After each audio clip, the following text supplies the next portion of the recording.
We've all seen those diesels going down the road. We've all seen the diesels going down the road, shooting out a thick cloud of black smoke. In the car world, we call this rolling coal. It's done by modifying the emissions control devices as well as doing some performance-based modifications. All combustion engines produce emissions. We're going to be discussing the diesels and gases, benefits, as well as the emissions they produce. I started working on vehicles when I was about 16. I've worked on and off in a repair shop, working on exhaust related stuff and just maintenance in general. I also attended school a couple years in high school where I had the chance to compete in several automotive challenges. Today we're completely dependent on any form of transportation. Anything we touch is going to be transported there by a gasoline or diesel engine. We're going to discuss how these engines work, the pros and cons of each one, and the emissions these produce and what regulations are placed to prevent these emissions from harming our air and environment. So, basic engine function of diesel engines as well as gas burners require a piston and crankshaft in which the air is sucked in by the piston and then compressed along with the fuel to ignite it to push the piston back down and turn the chemical energy of the gasoline or diesel into mechanical energy. Both diesel and gasoline engines work this way. The main difference is going to be the ignition process.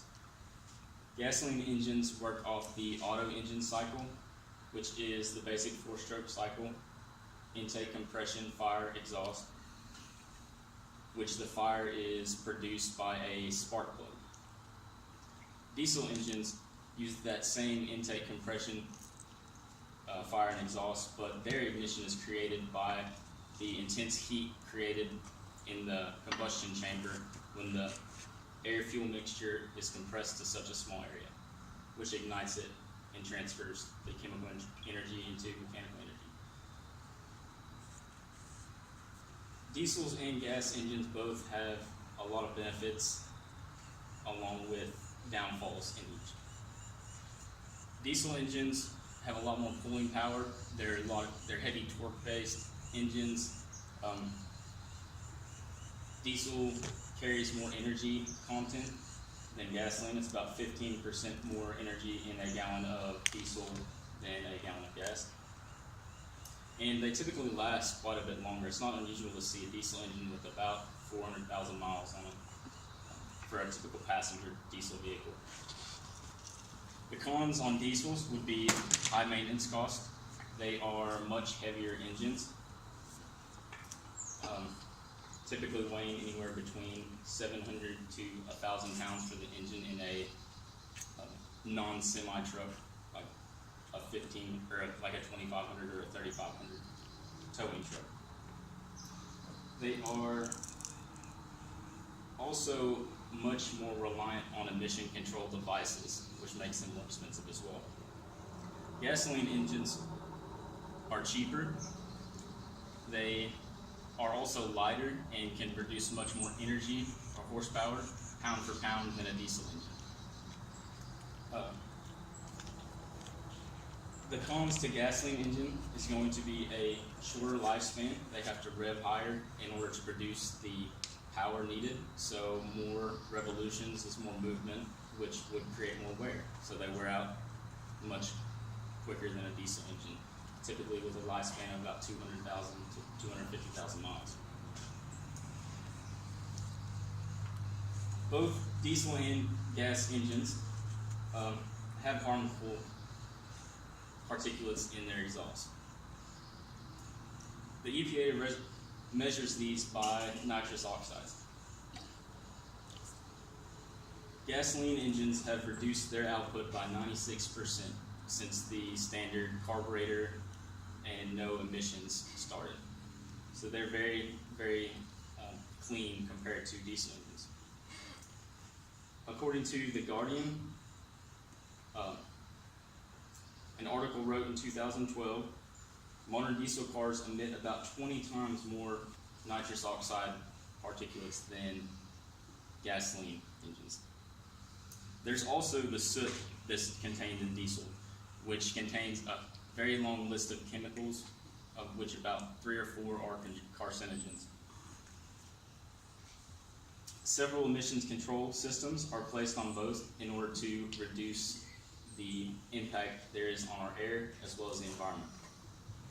Catalytic converters, they burn these nitrous oxide molecules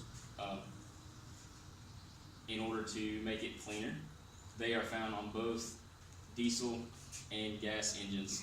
Diesel engines generally have a much larger catalytic converter and cost a whole lot more to replace than their gas burning counterparts. Fuel injection is also another way to optimize fuel economy as well as emission control. When they regulate the air-fuel ratio, they make sure the proper amount of fuel is mixed with the air to get the best emissions. On diesels, turbos are not only for performance, but they also help control the emissions as well. The turbo will actually help the diesel burn much richer because of diesel's lean burning nature. They typically need more air at an idle to burn cleaner. EGRs are found on almost all diesels as well as some cars. EGR stands for exhaust gas recirculation, and they take excess fuel in the exhaust and run it through the intake of the engine in order to burn up extra fuel that didn't get combusted the first time. Chemical additives have also been introduced to diesels to combat their nitrous oxide production in their emissions.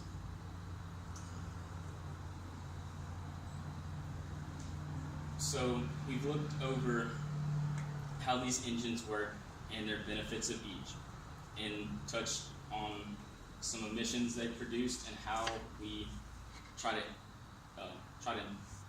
displace these impacts with these emissions control devices. So next time you see someone rolling coal, you might want to think about what's actually being put out into the environment.